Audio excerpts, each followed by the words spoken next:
À Bondoyo, village situé à 8 km de Nassian dans la région du Bunkani, l'association villageoise d'épargne et de crédit avec change petit à petit la vie des populations. Grâce à cette trouvaille soutenue par le ministère de la Promotion de la Jeunesse, de l'Insertion professionnelle et du service civique, les populations parviennent à se prendre en charge. Avant, je n'arrivais même pas à payer même petit caleçon pour mes enfants. J'étais désespérée parce que je n'ai pas de pieds, je suis handicapée. Mais grâce à avec aujourd'hui, en tout cas ça va. J'arrive à vendre mes petits garis, en tout cas ça va très bien. Mes enfants sont à l'école, je m'occupe d'eux. Chaque membre cotise, il y a solidarité et puis il y a épargne. Maintenant la solidarité, ça commence à 100 francs, 100 francs. Maintenant les 100 francs, s'il y a quelqu'un qui est malade entre nous, on prend ça pour aider la personne. Ou bien s'il y a quelqu'un qui a des soucis, des difficultés, on prend ça pour l'aider encore. Donc ça peut nous aider à sortir dans les difficultés. Le village compte 3 AVEC pour un effectif de 90 membres. En visite dans la région du Bunkani, pour s'imprégner de l'impact des projets en faveur des jeunes, le ministre Touré Mamadou s'est réjoui de savoir que cette action permet aux populations de sortir de la précarité. En guise donc de soutien, il a annoncé un appui financier de plus de 20 millions de francs CFA aux 3 AVEC pour leur permettre d'agrandir leurs activités. Dans la commune de Nassian, où il s'est également rendu, Touré Mamadou a rencontré une jeune dame bénéficiaire d'1 million de francs CFA pour l'ouverture d'un commerce.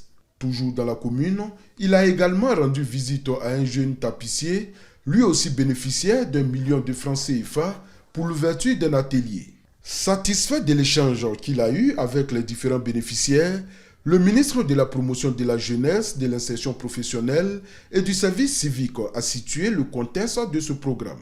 Il s'agissait essentiellement pour le gouvernement d'apporter une réponse aux menaces terroristes donc dans les zones frontalières.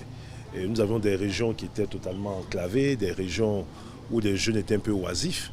Et au-delà donc des projets en infrastructure pour désenclaver ces régions, nous avons été instruits à l'effet de formuler des projets pour permettre à des jeunes d'avoir des formations qualifiantes, financement des activités génératrices de revenus pour leur permettre donc de réintégrer le tissu économique. Cette visite du ministre Touré Mamadou à Nassian s'est achevée par une rencontre avec la jeunesse communale pour leur faire part des dispositifs mis en place par l'État à leur profit. Dans la région du Bunkani, ce sont 12 628 jeunes qui ont été impactés par les différents programmes d'insertion socio-professionnelle. Quant aux AVEC, la région du Bunkani en compte 40.